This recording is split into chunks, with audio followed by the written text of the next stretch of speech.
What's good, everybody? What's up? What's good? Hope everybody is having had a good day. Hope everyone had a pleasant day. Pleasant day indeed. It is Tuesday.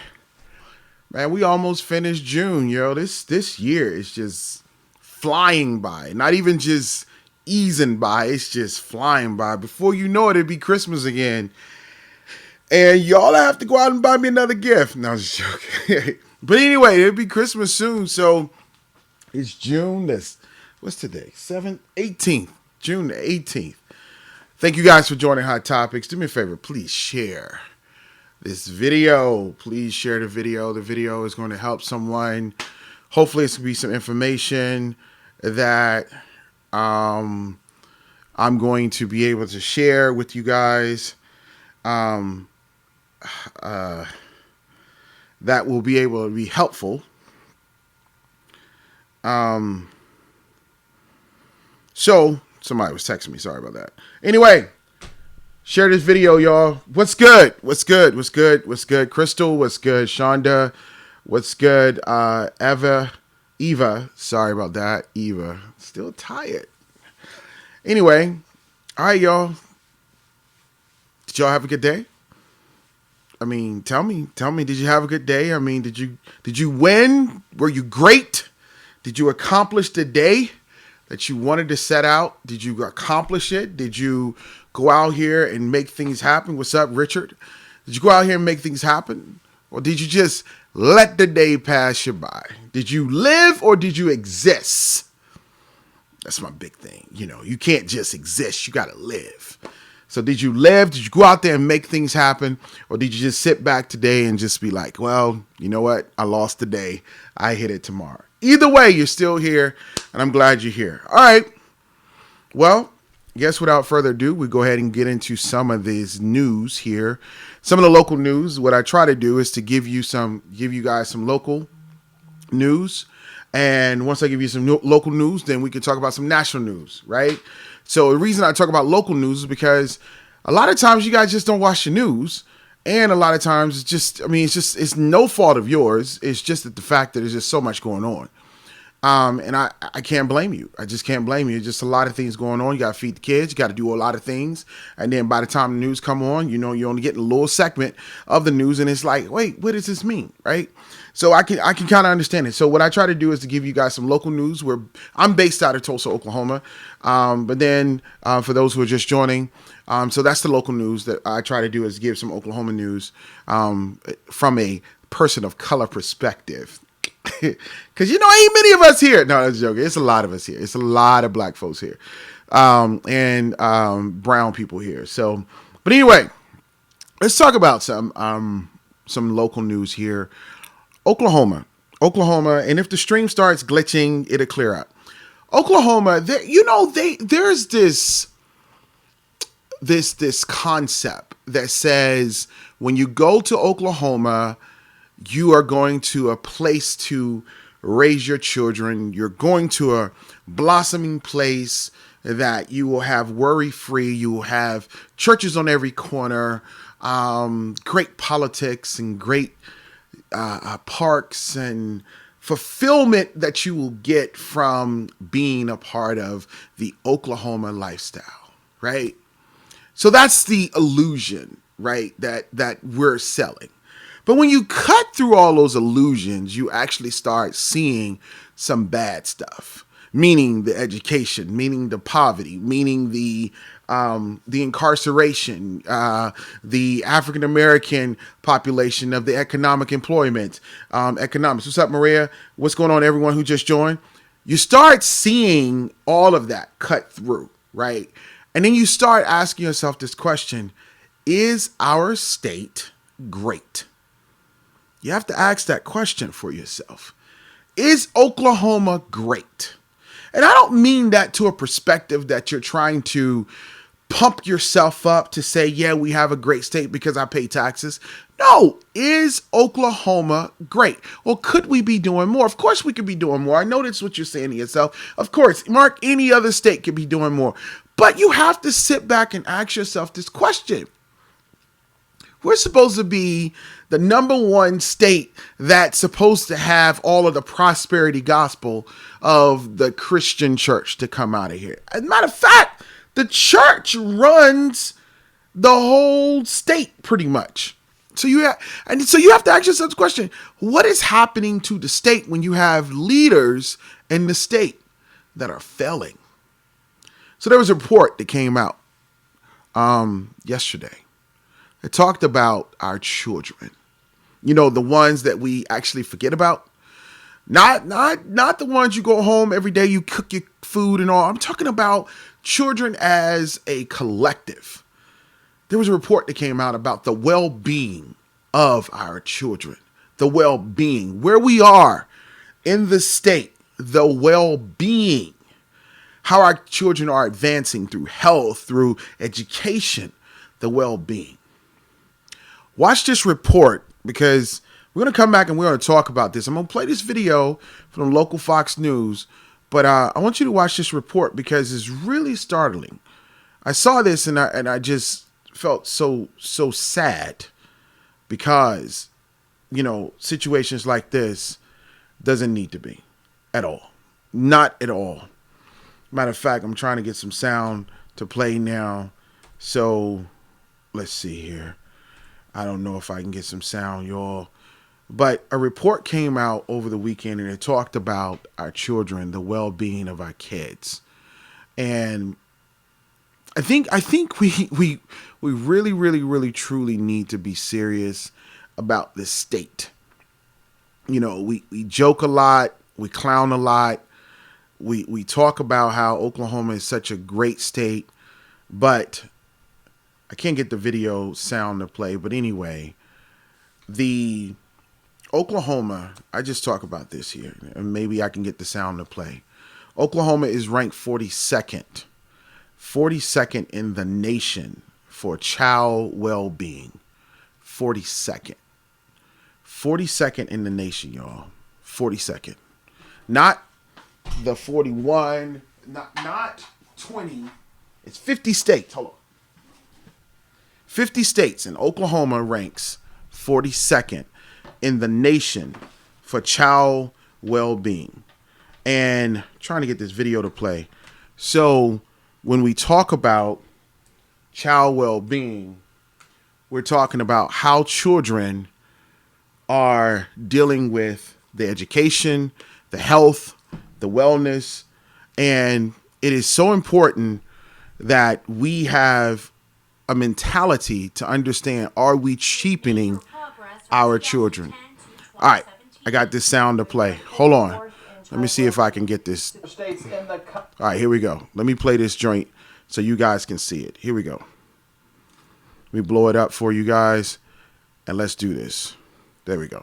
Country when it comes to child well-being. This is according to a survey by Kids Count Data Book. Fox 25's Erica Stanish has got your back with more on what that means and how the state is working to improve our rank in the coming years. Erica.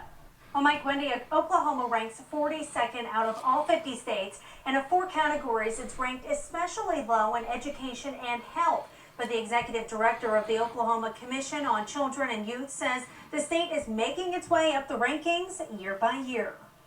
According to Kids Count Data Book, more than 13 million U.S. children live in poverty, including about 1 in 5 children in Oklahoma. But the study shows the state has made major progress from 2010 to 2017. Okay, let me stop you guys there. It says 1 in 5 kids live in poverty in the state of Oklahoma. 1 in 5 kids live in poverty. All right, I want you guys to make that mental note. Okay, we'll play it again. Here we go. We've moved from 44th in child well-being to 42nd. So overall, we're seeing some positive movement, which is great. The study breaks down into 4 categories: economic well-being, family and community domain, health, and education. Annette West Jacoby, executive director with the Oklahoma Commission on Children and Youth, says health is a big factor for the state's low ranking. In the past years, we have seen a 40% reduction in teen birth rates in the state of Oklahoma, and that's fantastic. However, we have to keep in mind we're still the 3rd highest in the country. She says another specific area is low birth weights for babies. We're seeing tremendous disparities with mothers of color and babies of color having low birth weights. And that's one thing that is a problem for Oklahoma. Jacoby says Oklahoma is also ranked 4th highest in the country for children who are uninsured. But despite having some of the highest rankings in the country for child well-being and adverse childhood experiences, Jacoby says it could be tied back to the state's history. We're a scrappy people, but we've had a lot of things happen to us. Seeing us move from 44 to 42 is absolutely great progress. We are certainly trying to reach to the next level. That'd be fantastic, but we're moving in the right direction, and I think that's all speaks well for Oklahoma. Now, we reached out to Governor Stitt today about this survey, and he released a statement to Fox 25 saying, quote, "The rankings for the well-being of Oklahoma's children is improving. We must continue to build on this progress and strive for significant gains in our rankings, which I believe is possible due to the state's historic levels of investment in public education this year, continued improvements in the economy, and renewed focus on health. But state government is not the sole solution, and in the coming months, my administration will be rolling out a new initiative to help unite our nonprofits, churches, and communities with ways to partner with our fellow neighbors to improve the future of Oklahoma's children for the better." New at 10, a tweet from President. All right, yo, so much is laced into that whole foolishness. And the reason I call it foolishness is because how do you celebrate a ranking from 40? Let me just make sure I say this correctly, because let me just put this on the screen. It says the study is broken down into 4 categories: economic well-being, education, family, community, domain, and health. According to the data book, Oklahoma ranks 35th in economic well-being, 45th in education, 40th in family and community domain, and 43rd in health. Last year, Annette Wisk Jacoby, executive director of Oklahoma, said Oklahoma was ranked 44 out of 50. So this is what she said, and you heard it on the video. She said, this really helped us jump from 44 to 42. This is what she said. And that in the past years, we've seen a 40% reduction in childbirth rates in Oklahoma. She said, that's fantastic. We have to keep in mind, we're still the 3rd highest in the country. Now,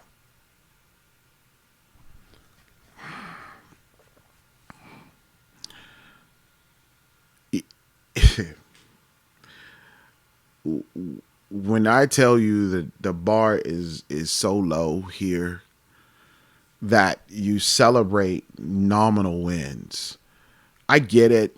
A win is a win. But if we keep settling for, oh, we just jumped 2 spots in over several years, is that really a win? And you heard from the governor himself that his administration is going to provide more resources. And he said that the government is not the full source of the problem. So what did he end up doing? Backing it, putting money back into nonprofit organizations such as churches and all those different things. I thought money was already in the nonprofits. And if it's in the nonprofits, what happened? I mean, yes, there's a reduction in the birth rates. But this comment that she said, let me just highlight it here. We are scrappy people, but we've had a lot of things that happened to us. I think that seeing us move from 44 to 42 is absolutely great progress. Ladies and gentlemen, if you are satisfied by your state that you live in is the 42nd state overall out of 50 states for child well-being, and you're happy about that and you want to celebrate great progress that you move 2 points up, I mean, I have to question how high is this bar? Is the bar like a small inch? You know, I mean, how high is this bar? Because it seems to me that we are going to be happy with just nominal change. But yet and still, you know, not you, but other people will go out here and elect the same people, the exact same people who are taking money away from people of color, economic developments, child well-being, you know, education and all that. They will do that, and they will they will create a problem like we have now, and to funnel that money into, don't take my word for it. Let's read what the governor's words said. This is the governor's words. He says that, but state government is not the sole solution. And in the coming months, my administration will be rolling out a new initiative to help unite our nonprofits, churches, and communities with ways to partner with our fellow neighbors to improve the future of Oklahomans' children's for the better. Listen, money is already gone to nonprofits. Money is already gone to these locations. And what is it doing? It's asinine to sit here and to think that we should be satisfied with this. But yet, when you have an elected official running for office, they never really campaign on the merits. They always campaign on social issues such as, woman's choice. You know, those are the target things. We campaign on these social issues, and then we're electing people based on their social beliefs. And then when we elect these individuals turn around and screw us royally, put money back into these organizations that actually have made campaign donations to them. And that's exactly what they do. And then we turn around and say, well, what's wrong with our state? Well, you know what's wrong with your state. You keep electing the same people because you have their cell phone number, or they made you feel good, or they may be from your area, or they may put on tight jeans and it makes you make you feel like they care about you. But yet we still keep electing these same people. Oklahoma, come on, y'all. We got to do better. I mean, this is crap. This is crap. Let me go to some of your statements. Walt, you said, did Oklahoma do better or did the other states do worse? That's a good question. We don't know. I mean, well, we do know that we did climb. Let me answer that here based on the statistics. It says that, and this is what Jacoby is saying. Let me just put it back on the screen here. Jacoby just said that in the past years, we have seen a 40% reduction in teen birth rates. That's fantastic. However, we have to keep in mind we're still the third highest in the country with teen birth rates. This is supposed to be a Christian state. There's a church on every damn corner, but yet and still the third highest in teen birth rates. Here we go. Shonda, you said that's got to be heavy on the churches, and the nonprofits will be the church affiliation. Good question. Teresa, you said like the big business are going to step in and help people. No. Shonda, you said, or if you are from Western Oklahoma or the only candidates come to your area. I agree with you. I just don't understand why we keep electing these same people. I mean, that's the definition of insanity, to keep doing the same thing over and over again and expecting a different results. Oklahoma, you got to make a change. We are the number one in incarceration rate for men and for women. And it ain't just start. For men, it just started last year. That's because Louisiana decided to do some cutting and changing some different laws, and they released a lot of inmates. But Oklahoma took the number one spot for men. And also for women, they've been that number one spot for the last 15 years. I mean, we're talking about education. We're low in the bottom of education. I don't know what the number is, but we're low. We're just low. But yet and still, we sit up here and we profess this whole thing as if that we are intelligent, and if you know our kids are getting the best education. They're not. They're just not. And we need to cut all the bullshit out. Sorry, all the BS out, and to let people know that, listen, our kids are failing. Our kids, the bar is so low. It's not because of our teachers. It's not because of our superintendents. It's because the people over there in the Capitol don't have a value for public education. Here's the clue. If I keep my people dumb, I can control my people. If I keep my people dumb, they can be controlled any way possible. All right.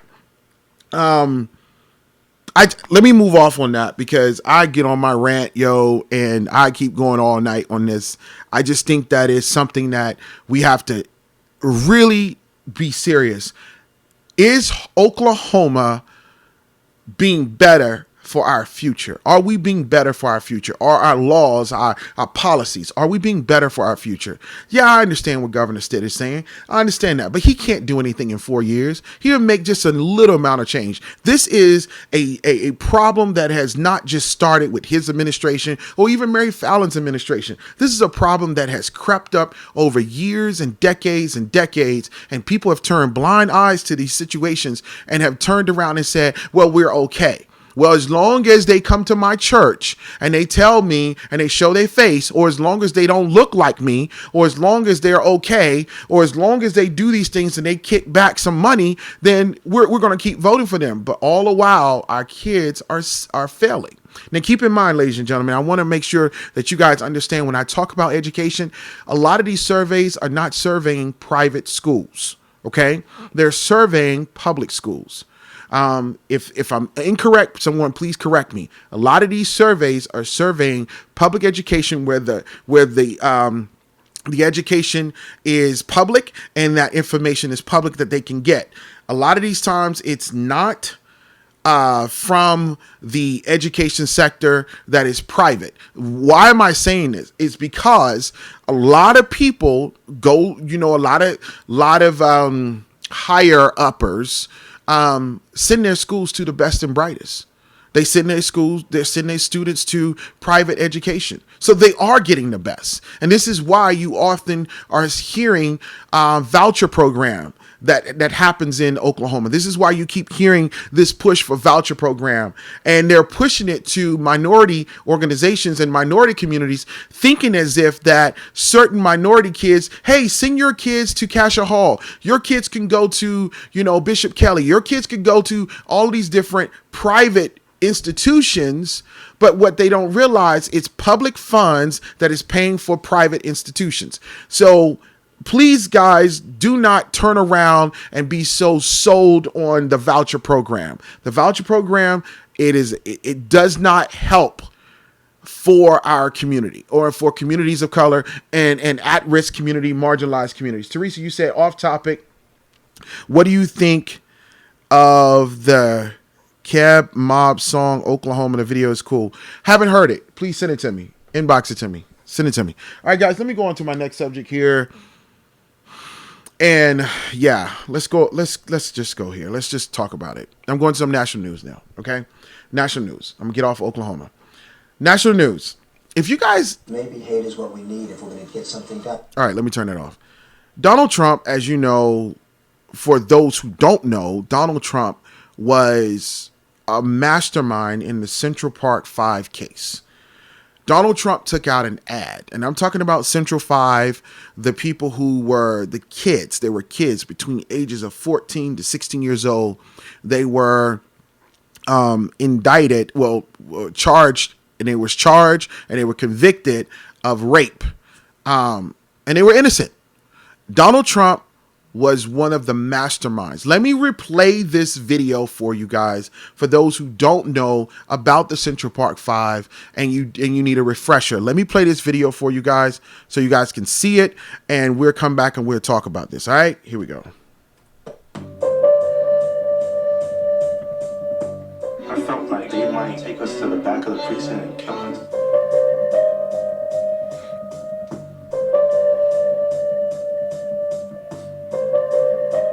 This is a hugely important story. I wish I could tell you it was unique, that 5 Black and Hispanic boys were arrested for a crime they didn't do and sent away for a crime they didn't do. But unfortunately, it's all too common in the United States, and so the Central Park 5 has to be emblematic for a lot of other people whose stories aren't told.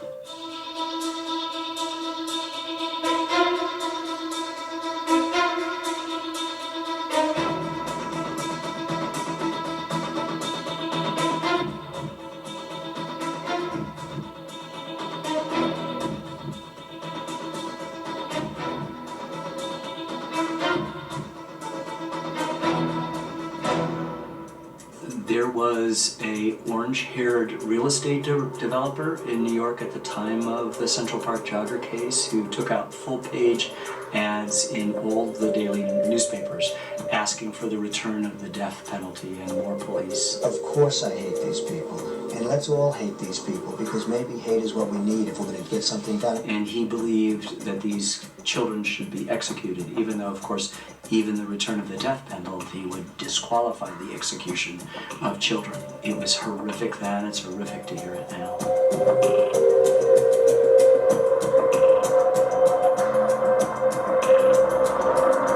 And it's more than anger, it's hatred.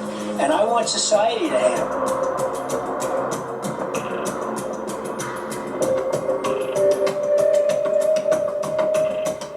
We should be talking about it, talking to the now men who went through this, and always having our ear to the ground to this pernicious racism in our country that exists, despite the fact that we know in our hearts that you judge a person by the content of their character and not by the color of their skin. I'm quoting Dr. Martin Luther King.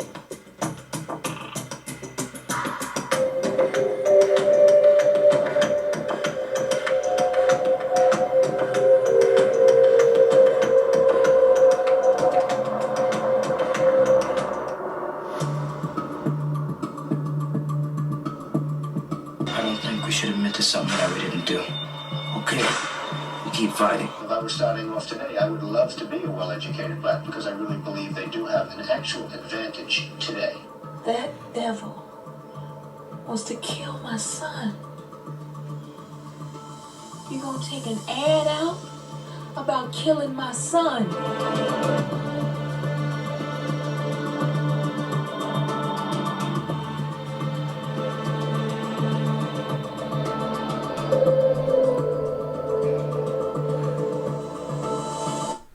They eloquently said it correctly. He is a devil.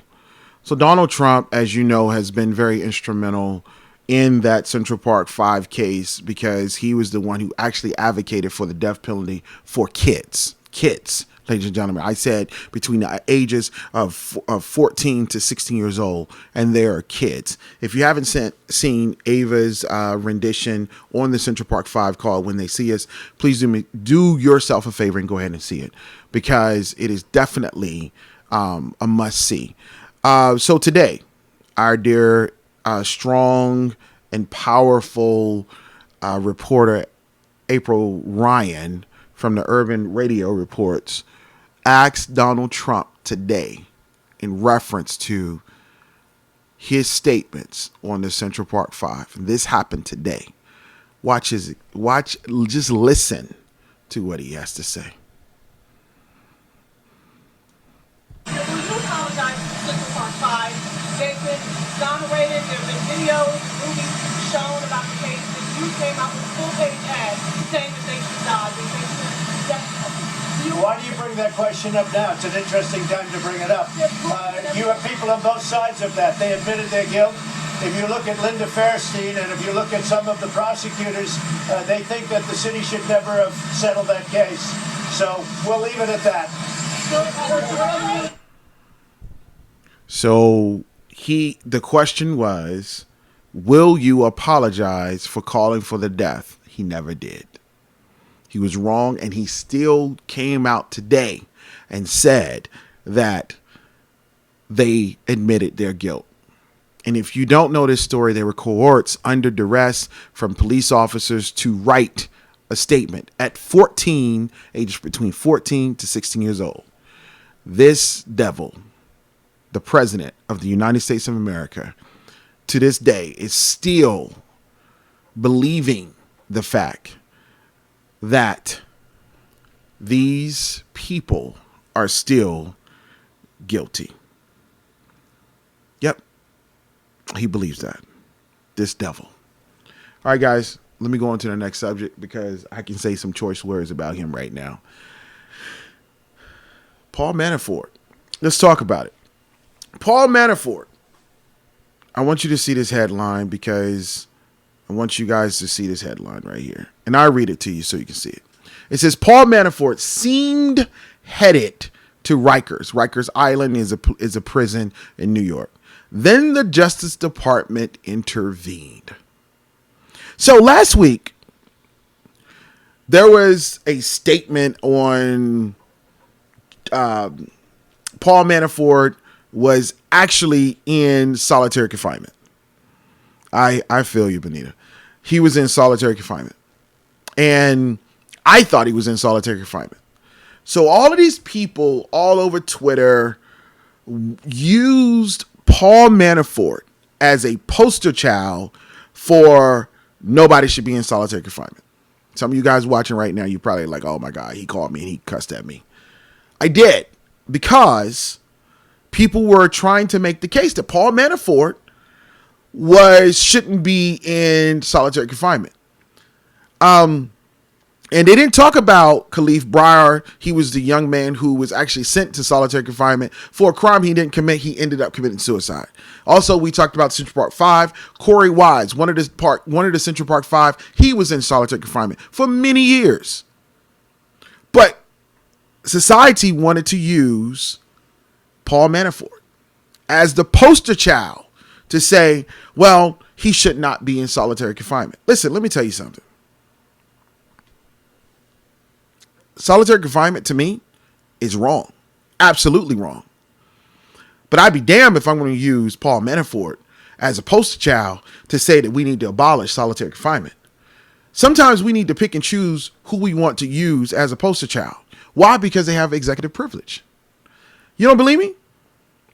Read this. Let's read this.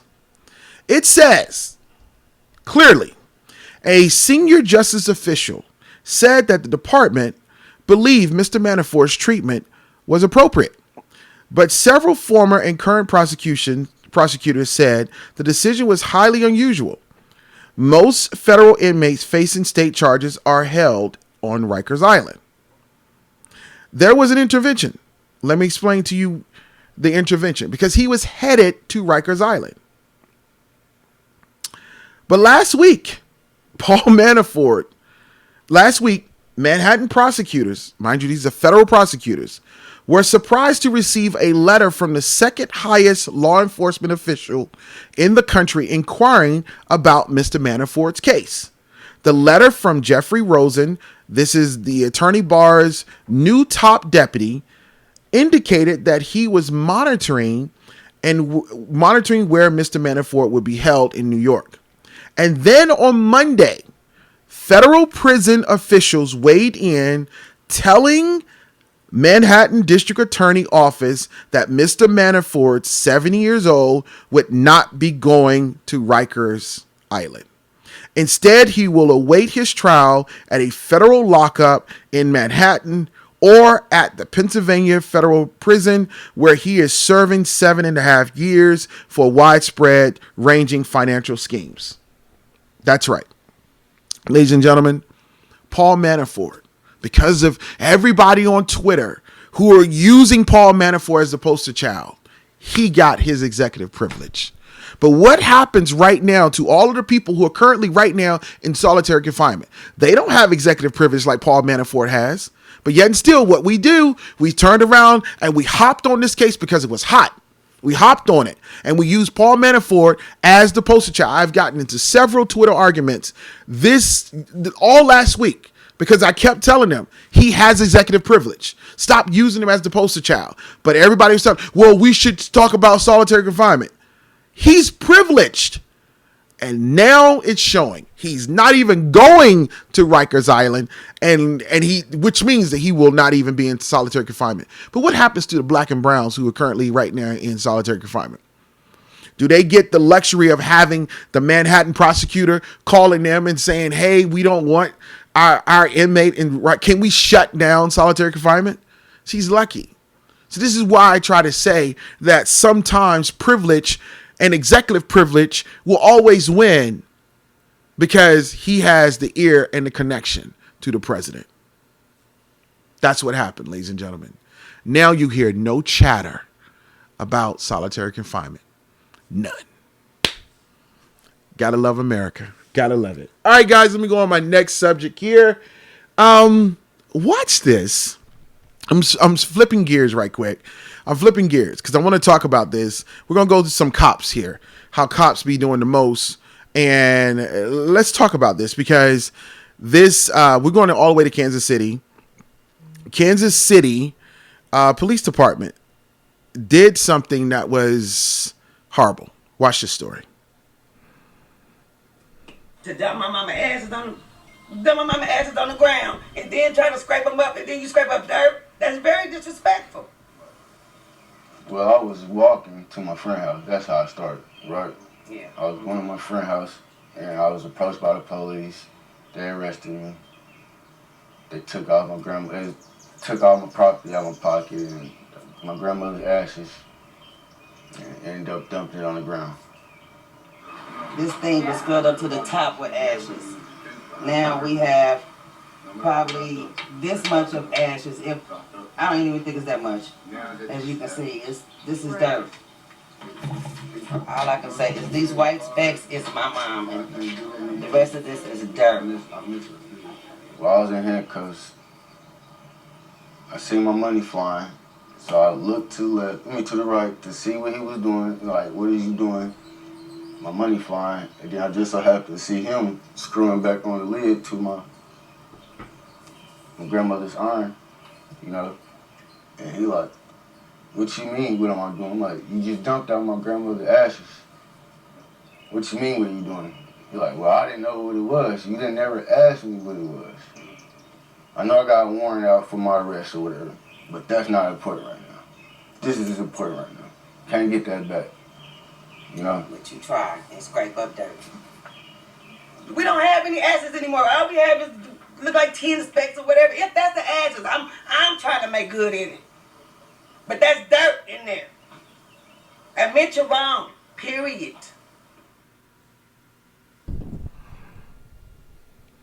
So that was video of the victims, and what happened is that there was a gentleman who was getting arrested for a warrant for his arrest, and the police saw a silver bullet around his neck and did not ask him at all what it was. They went ahead and just proceeded to open it up and dump the ashes out. And that's what they did. They proceeded to open it up, and they dumped out his grandmother's ashes. Heartless, gutless. The police basically said that the account didn't happen that way. We don't know of any form of lawsuit that is happening, but you can't get that back. And all these people want is decency and respect, but they can't get it because, you know, small things mean a lot to people, right? Sometimes just holding a piece of jewelry or something, an heirloom, allows a person to keep going on even when they feel as if that they can't go on. But that's what ends up happening. The recklessness of police officers, the carelessness of certain police officers didn't care enough at all to ask this man what is in here. And even if they would have asked him, he probably would have told them, and they probably still would have dumped it out. Probably wouldn't believe it, because somehow there's an implied negative thought comes to people of color when they're engaging with people of color, when a police officer engaging with people of color. There's this implied racial connection that you're up to no good. Remember George Zimmerman? That's what it is implied. All right, guys, let me go into my next story. It's my last story of the night. And whoa. I want you to read this headline. Here's the headline right here.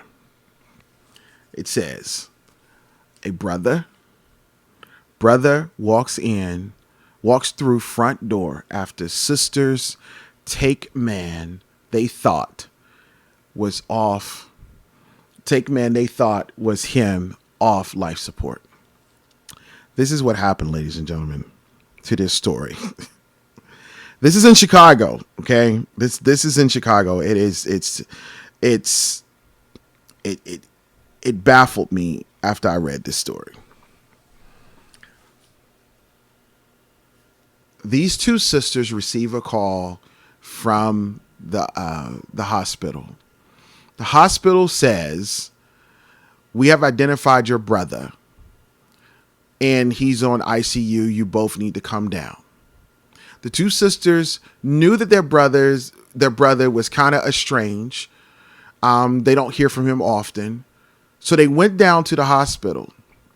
They went to the hospital and they said, it doesn't look like my brother. The hospital said the Chicago police confirmed through mugshots, this is your brother and you're the next of kin.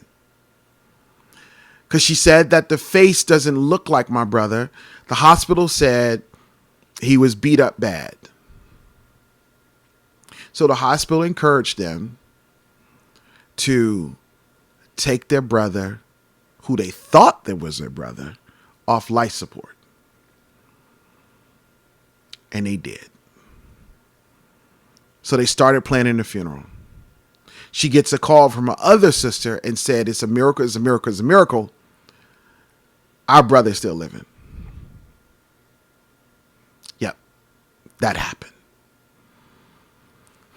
They took the wrong man off life support because he came in as a John Doe.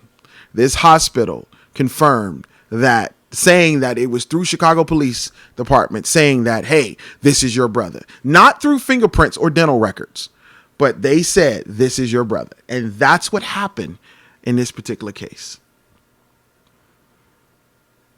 A man who was taken off life support, and they're looking for his family now. And whoever his family is, I hope they sue. I really hope they sue.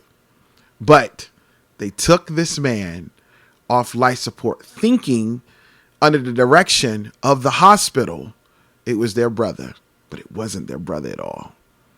It was someone else. This is horrible. And I'm hearing more and more about cases like this throughout the country. How hospitals are kind of encouraging people, especially those who don't have insurance. Well, we need to make an end-of-life decision. No one should be forced to make any type of those decisions at all. I wonder if the hospital wouldn't have been as forceful and they would have had their time to allow these people to maybe call around or maybe do something for dental records. But the only way they identified this man was through mugshots. And he was listed as their next of kin. So we don't know. Obviously, it was a mistaken of identity, but it happened. The sisters are feeling horrible because they took another man's life. They had to make that decision. But then they're feeling grateful because their brother's still living. But what happens when the real family comes out and they find out what happens? We got to get it right, y'all. We anytime we're taking a life, we have to make sure that this next of kin is that person's next of kin, because that is a hard decision that anyone has to make. And for this hospital in Chicago to go out here and to make this decision, it was Mercy Hospital, to make this decision, shame on them. Shame on the Chicago police. Shame on the hospital that they did not do their due diligence to identify correctly. Benita, you said it's bad enough to have to make the decision for a positively identified family member, but for a stranger, absolutely. It's horrible. I wish I have friends who have made these decisions, and it's one of the hardest decisions. I never want to make a decision like this. It's a hard decision to make. But sometimes these hospitals put these family members into a precarious situation that almost gives them no hope. And you know how I feel about giving people hope. As long as you have some breath in your body, you would have some hope. Okay, Shonda, you said I would have been livid. I would have lived through this winter in the hospital, would have done that to my grandmother and robbed those of my sweet moments. Yes, I know you're talking about your grandmother because you recently lost your grandmother. All right, guys, that's all I have for tonight. Thank you. Thank you. Thank you for watching. Do me a favor, please share this video. Some of the stuff I talk about, some people need it, some people don't.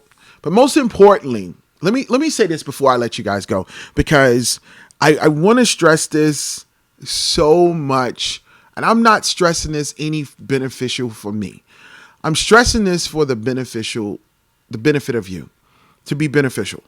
I'm stressing this because we're now in a season where police officers, citizens are just going crazy. It is the summertime. Crime is going to be up. Police officers are going to be overstressed. They're working longer hours. Everybody's hot, pissed off, which means homicide rates go up, which also means officer-related shootings go up. We see it go up all the time. What I want you guys to do is to make sure that anytime you are interacting with a law official, please, I beg of you to record that conversation. Please. I know a lot of times we may be in the shock of the moment, and sometimes we may feel as if it doesn't happen to us. There are things that are happening, and I talked to an attorney today, and her words was clear as day. If it's not recorded, it didn't happen. And we got to start thinking like this. We have to start thinking that if it's not recorded, who they going to believe? It ain't happened. So I would like for each and every one of us who have this, it's a smartphone, cell phone, to ensure that anytime you are interacting with a law official, police, security guard, please turn your camera on. That may just be your last defense. Don't think that you got a bystander that's going to go ahead and video this. Don't think that. Turn your camera on. Just turn it on.